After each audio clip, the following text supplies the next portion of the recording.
Hello, welcome back to the channel. My name is Lisa Elvin Staltari, and I'm a genealogist and a passionate traveler. Over the last year or so, I have been featuring each Feijoa or King's daughter and getting to know their stories a little bit better. At last count, there are over 700 of them. We're on episode 230, so you can do the math. We have come a long way, and thank you for making this journey with me. To those of you who are returning, and to those who are starting out on this journey, know that all of the rest of the episodes are available on YouTube. And also, I have a convenient index on my Have Roots Will Travel, where you can just search for alphabetically your particular person. There are a couple of ways that you can support the channel. The first three keep you in the know: subscribe, like, and notify. The next few ways are ways to help the channel itself grow, which is Coffee, and Patreon, which are external platforms. And of course, I have the PayPal link on my Have Roots Will Travel website. Thank you so much to all of you who have contributed to my journey thus far, and I look forward to working with all of you. So thank you, and let's get started and get to know our Fille du Roi of this episode. So we come to this episode, Les Filles du Roi, episode 230, Marguerite Girard. And she is a viewer request. I do not have her in my files, so it was a pleasure to get to know Marguerite. I don't know much about Marguerite, only that she was born about 1649, either in Boulogne or Bourgogne, France. This is not confirmed, and we do not have the names of her parents. What we do know is that she sailed the last ship, L'Espérance, which means hope. On September 3rd, 1673, she arrived in New France.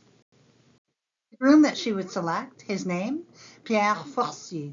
He was born in 1648 in a city called Nantes in France. His parents were Guillaume Forcier and Sébastien Gautier. Now, Nantes is the sixth largest city in France, with today an approximate population of 320,000, and when you include the entire metropolitan area, it's about 1 million. So it's a place to be seen for sure. It is found in the Pays de la Loire region of France, and inside of the Pays de la Loire, the département is Loire and Atlantique. Now, the thing about Nantes is it is really historically kind of belongs to Brittany. So and you can see it on the map how close it is to Brittany. So it had a lot of different ownership, if you will, and it existed since at least the 8th century BC, when it became part of the Roman Empire, until the Bretons captured it in 851. Nantes became the residence of the Dukes of Brittany, elevating its stature. It was during the 14th century, when Anne of Brittany married Charles VIII in 1491, that Brittany and France were joined. And by 1520, by Francis I, who made it, the whole country itself. The famous Edict of Nantes was obviously signed here in 1598 and legalized prostitution. Protestantism. A more challenging part of its history was its involvement in the African slave trade. Ships would go to West Africa to buy slaves. Slaves were then sold in the French West Indies, where they would return to Nantes with sugar and other goods from the region. The total number of slaves would number 450,000 between 1707 to 1793. So there has been no marriage record found, and we believe they married sometime between, obviously, 1673 or 1674 at Sorel. Now we come to where they settled, Saint-François-du-Lac. In all of the 200 or so videos I've done, I've never done Saint-François-du-Lac. So let's talk a little bit about this place. It was founded as a French Jesuit mission for converted Abenaki and other native peoples during the colonial years.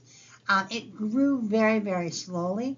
One of the first seigneurs of Saint-François-du-Lac was Jacques Crevier de Saint-François, who purchased the seigneurie from his brother-in-law, Pierre Boucher, who, of course, was the governor of Three Rivers. And he purchased that in 1673. So that kind of flows into when they were married, Marguerite and Pierre, so they would settle at Saint-François-du-Lac. There is something really interesting about this place. It's a very small place. Even today, it has a population of just under 2,000 people. And it takes its name from the St. Lawrence and St. Francois rivers at the edge of Lac Saint-Pierre. And then it's Saint Francois of the Lake, Saint Francois du Lac. So that's the origin of the name. Let's have a look at what it's really famous for. So it was famous for the Abenaki Springs Hotel, which was present for about 50 years in this area, beginning in the late 1880s until 1943. This beautiful building housed tourists from Canada and the United States who came to treat themselves to a health cure, attracted by the mineral water baths from the springs located very close. All in a refreshing environment far from the city. The hotel was only open in the summer, but one of its outbuildings served to accommodate hunters during the fall. So you can see that it obviously bottled its own mineral water, and it was here until 1975. The plant was destroyed by fire in 1975, but the mineral water continues to be collected at pumps and is always found at stores. So that's kind of you never know where things come from. They would go on to have 7 children. Marie-Marthe would marry Pierre Billeron and have 1 child, who would survive to adulthood before her early death at 28. Joseph would marry Gertrude Joyal and have 6 children, all of whom would make it. He would then marry Marie-Anne Chapdelaine and have 2 children, both of whom would also make it. Pierre would die at 9 years of age. Jacques would marry Marie-Jeanne Harel and have 10 children, 8 of whom would survive. Marie-Jeanne's mother was the fille du roi Marie Pichy, who we profiled in episode 226.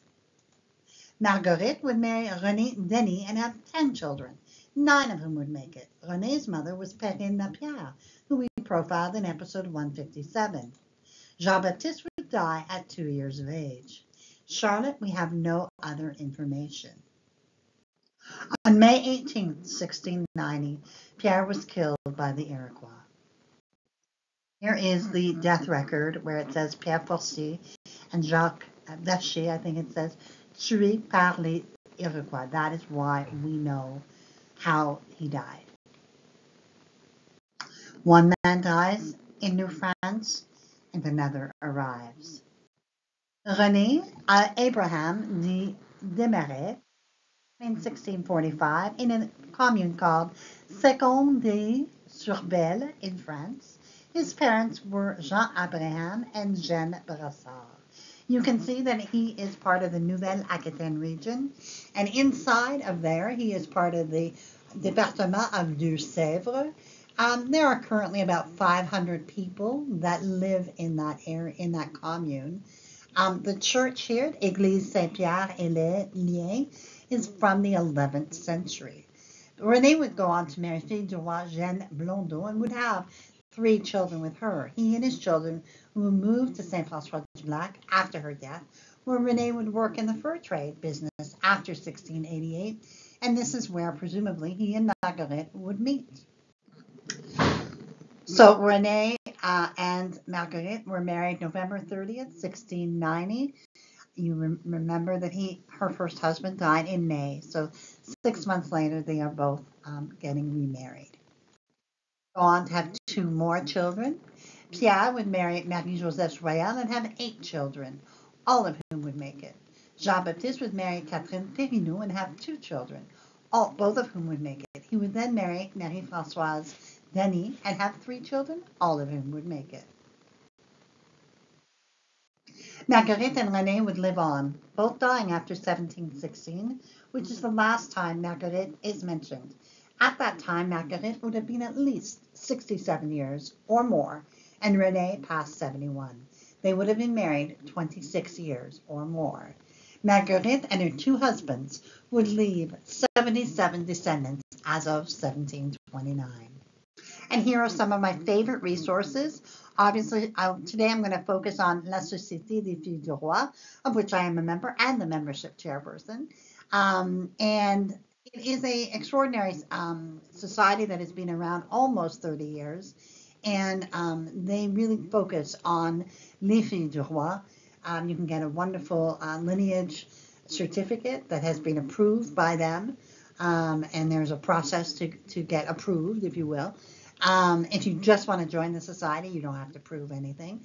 But also, before I even became a member, I would use their website quite a lot. There's a lot that is you're able to use it without being a member. When you are a member, lots and lots and lots of more information for you to have a look at. So all of these links are posted in the notes if you want to have a look at that. And so we come to the end of episode 230.